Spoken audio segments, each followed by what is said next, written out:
Hello friends, welcome to my channel. మీకు కనుక ఈ వీడియో నచ్చినట్లయితే తప్పకుండా లైక్ చేయండి. చారు శ్రీనుకి బయట తల స్నానం చేపిస్తూ ఉంటుంది. ఇక అప్పుడు కుంకుడుగాయ రసంతో తల స్నానం చేపిస్తూ ఉంటే శ్రీనుకి కళ్ళు మండుతూ ఉంటాయి. నీళ్ళు నీళ్ళు అని చెప్పి శ్రీను చారుతో నీళ్లు పోయమని అడుగుతూ ఉంటే, అయ్యో నీళ్ళు లేవు బావా, ఇప్పుడే ఉండు, నేను అత్తయ్యని పిలుచుకొని వస్తాను అని చెప్పి చారు పద్మను పిలవడానికని లోపలికి వెళ్తుంది.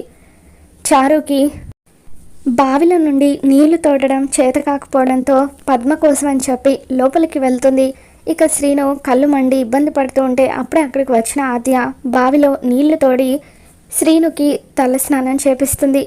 ఇప్పుడు ఓకేనా శ్రీను అని చెప్పి ఆద్య అడుగుతూ ఉంటే శ్రీను ఆద్యను చూసి షాక్ అవుతూ ఇప్పుడు ఓకే ఆద్య, థ్యాంక్స్ అని చెప్పి అంటూ ఉంటాడు. ఆద్య లోపలికి వెళ్ళిపోతూ ఉంటే అప్పుడే అక్కడికి వచ్చిన పద్మ, చారు ఆద్య శ్రీను తల మీద నీళ్లు పోయడం చూసి అలా కోపంగా చూస్తూ ఉంటారు.